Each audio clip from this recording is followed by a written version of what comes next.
కేంద్ర ప్రభుత్వం నిర్మిస్తున్నటువంటి national highway 346C ఏదైతే ఉందో ఇది ఈ ఆత్మకూరు సంబంధించినటువంటి ఆత్మకూరు పట్టణం నుంచి ముష్టపల్లె, సిద్ధపల్లె, పెద్దనంతాపురం, సిద్ధాపురం డైరీ కాంప్లెక్స్ 4 గ్రామాల ప్రజలు నిత్యము తిరుగుతూ ఉంటారు.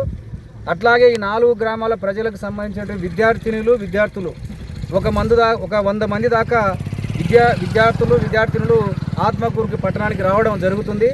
ఈ హైవే నిర్మించడం సంతోషదాయకమే, కానీ అండర్ పాస్ లేకపోవడం వల్ల తీవ్ర ఇబ్బందులు ఎదుర్కోవాల్సి వస్తుంది. ఇటుపక్క 1 కిలోమీటరు, ఇటుపక్క 1 కిలోమీటర్ పోయి రిటర్న్ తిరిగి రావాలంటే చాలా ఇబ్బంది. రాత్రిపూట పోవడానికి కూడా చాలా ఇబ్బంది ఉంటుంది.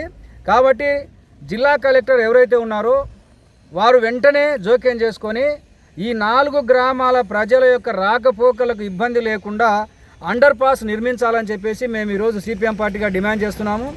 అంతేకాదు, గత 100 సంవత్సరాల నుంచి 4 గ్రామాలు ఉన్నాయి, ఏం కొత్తగా కట్టినటువంటి గ్రామాలు కాదు. గత 100 సంవత్సరాల నుంచి నిత్యం ఇక్కడ సర్పంచ్లు కానీ ఎంపీటీసీలు కానీ గెలుస్తున్నారు, ఎమ్మెల్యేలకు ఎంపీలకు ఓట్లు వేస్తున్నారు. 1882 యాక్ట్, ఈజ్వెంట్ యాక్ట్ ప్రకారం ఒక 20 సంవత్సరాల క్రితం గ్రామాలు ఉంటే ఆ గ్రామాలకు అండర్ పాస్ నిర్మించాలని ఉంది. కానీ ఈ గ్రామాలు 100 సంవత్సరాల నుంచి ఉన్నాయి. కాబట్టి ఆ యాక్ట్ ప్రకారం కూడా దీన్ని వెంటనే అండర్ పాస్ నిర్మించాలని చెప్పేసి మేము కోరుతున్నాం. ఇప్పటికే అధికారులు నిర్లక్ష్యం వల్ల, అధికారుల అవగాహన లోపం వల్ల ఇక్కడ నిర్మించలేకుండా పోయారు. కాబట్టి దాదాపుగా ఒక 7-8 వేల ప్రజలకు తీవ్ర ఇబ్బంది జరిగేటువంటి ఈ సిస్టాన్ని వెంటనే పూర్తి చేయాలని చెప్పేసి, ప్రజలకు ఇబ్బంది లేకుండా అండర్ పాస్ నిర్మించాలని.